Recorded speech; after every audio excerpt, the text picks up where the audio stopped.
আজকে জানতে আসলাম টিকিটের দাম কত এই বিষয়ে। তো আমি আজকে আপনাদের দেখাবো যে আপনারা কীভাবে এসে টিকিট কাটবেন। তো আপনারা তো অনেকে জানেন বা জানেন না যে বিশেষ করে আপনার টিকিট কাটতে গেলে যা যা টিকিট তার কাটতে হয় এবং এখানে একটা ফর্ম দেয়, ওই ফর্মগুলো টিকিট কাটতে হয়। তো বাংলাদেশে অনেকে হয়তো জানেন না, যার জন্য আমি জানিয়ে দিচ্ছি। তারপরে যারা মসজিদ দিতে যাবেন তাহলে আপনার টিকিট এখান থেকেই কাটতে হবে। মানে ওইখানে এসে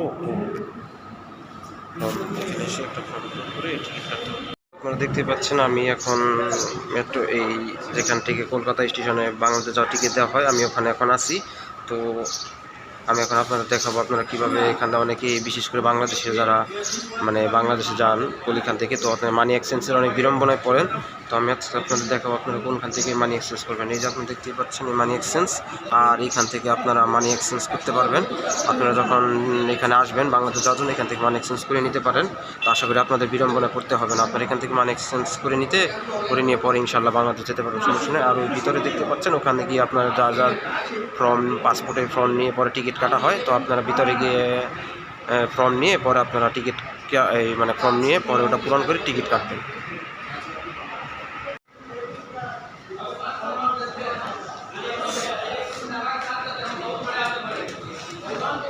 দেখতে পাচ্ছেন আমি এখন নেমে যাচ্ছি কলকাতা স্টেশন থেকে, আমি এখন বের হয়ে যাচ্ছি। তো আমি এখন চলে যাব।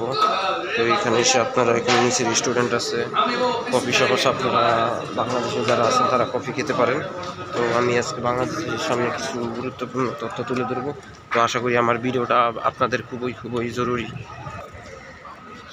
হ্যালো বন্ধুরা, আপনারা দেখতেই পাচ্ছেন এই যে এখানে অনেকগুলো ট্যাক্সি, বিশেষ করে আপনারা এইখান দিয়ে সোজা হেঁটে গেলেই প্রিপেড ট্যাক্সি পাবেন। তো আপনারা সবাই চেষ্টা করবেন প্রিপেড ট্যাক্সি দিয়ে যাওয়ার জন্য, কারণ বাংলাদেশিরা বিশেষ করে লোকালভাবে গেলে অনেক টাকা খরচ হয়। তো আমি বাংলাদেশিদের অনুরোধ করবো আপনারা প্রিপেড ট্যাক্সি দিয়ে যাবেন, আপনাদের আশা করি অনেক টাকা সেভ হবে। এই যে লোকাল অনেক ট্যাক্সি পাবেন কিন্তু আপনারা কেউই লোকাল ট্যাক্সি দিয়ে যাবেন না, তো গেলে আপনাদের অনেক টাকা খরচা হবে। তো আমি বাংলাদেশের অনুরোধ করবো আপনারা সবাই প্রিপেড ট্যাক্সি ব্যবহার করবেন। বন্ধুরা আপনারা দেখতে পাচ্ছেন যে এটা হচ্ছে প্রিপেড ট্যাক্সি স্টপেজ। তো এখানে প্রিপেড ট্যাক্সি, এখান থেকে প্রিপেড ট্যাক্সির টাকা দিয়েই নিয়ে যাওয়া হয়। যে দেখতে পাচ্ছেন প্রিপেড ট্যাক্সি। তো এখানে আপনারা দেখতে পাচ্ছেন সামনে স্টেশন কাউন্টার। তো কাউন্টার থেকে আপনারা কোথায় যাবেন সেটা বলে আপনারা টাকা পেমেন্ট করে তারপর আপনাদের একটা কার্ড দেওয়া, মানে একটা কাগজ দেওয়া হবে। তো এটা দিয়ে আপনারা যাবেন, ওই যেখানটা যাবেন ওখান দিয়ে আপনারা এখান থেকে বলে পরে আপনারা যেতে পারবেন। এই যে দেখতেই পাচ্ছেন এটা হচ্ছে প্রিপেড ট্যাক্সি কাউন্টার। এই যে বন্ধুরা এখানে যেসব ট্যাক্সি দেখতেছেন এগুলো সব ট্যাক্সি আপনার প্রিপেডে যায়, মানে আপনার এটা হচ্ছে সরকারি পুলিশ দ্বারা নিয়ন্ত্রিত, কলকাতা পুলিশ এটা সব নিয়ন্ত্রণ করে থাকে।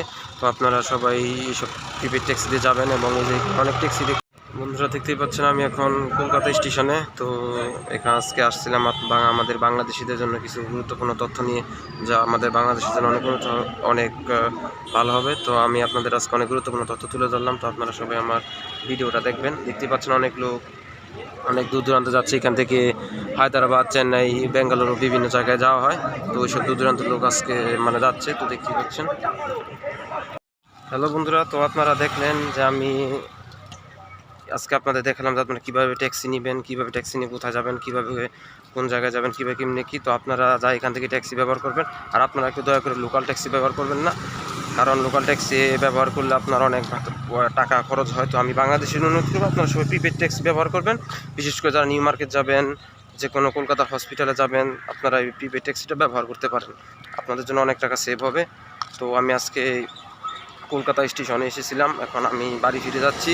তো আমি বাংলাদেশিদের ভালোর জন্য ভিডিওটা দিচ্ছি, কারণ বাংলাদেশে অনেকে জানে না যে কীভাবে কী করতে হয়, কীভাবে ট্যাক্স নিতে হয়। এরকম অনেক বাংলাদেশি আছে যারা অনেক কিছু জানে না। তো আমি তাদের জন্য এই ভিডিওটা। তো দয়া করে আমার ভিডিওতে হয়তো অনেক ভুল কিছু হতে পারে, দয়া করে আপনাকে বাজে মন্তব্য করবেন না। আর আপনাদের যদি কিছু বুঝতে অসুবিধা হয় আপনারা কমেন্ট করবেন। আর ট্রেনের টিকিটে ভাড়া কত কি আমি কমেন্ট সেকশনে ছবি দিয়ে দেবো, আপনারা দেখে নেবেন। তো আবারও বলতেছি, আমার ভিডিও যদি আপনাদের কিছু অসুবিধা হয় বুঝতে, আপনারা আমাকে কমেন্ট করে জানাবেন এবং আমার ভিডিওটা পুরো দেখবেন। দয়া করে ভিডিওটা পুরো না দেখে কেউ কোনো মন্তব্য করবেন না।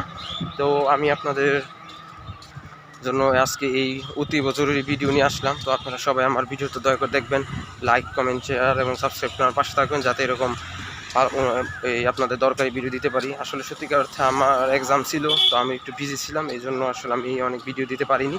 তো এখন থেকে চেষ্টা করব আপনাদের জন্য নিয়মিত ভিডিও দিতে। তো আমি এখন চলে যাচ্ছি, কারণ আমি এখন বাড়ি যাব। তো আপনাদের জন্য আমি এই ভিডিওটা দিলাম, যাতে আপনারা আমার ভিডিওটা দেখে উপকৃত হন।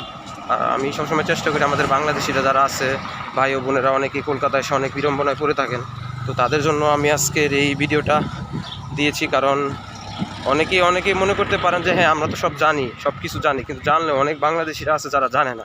তো আমি ভিডিওটা তাদের জন্যই দিয়েছি, এবং চাইলে আপনারা সবাই দেখতে পারেন। এখানে শেষ করছি। আসসালামু আলাইকুম।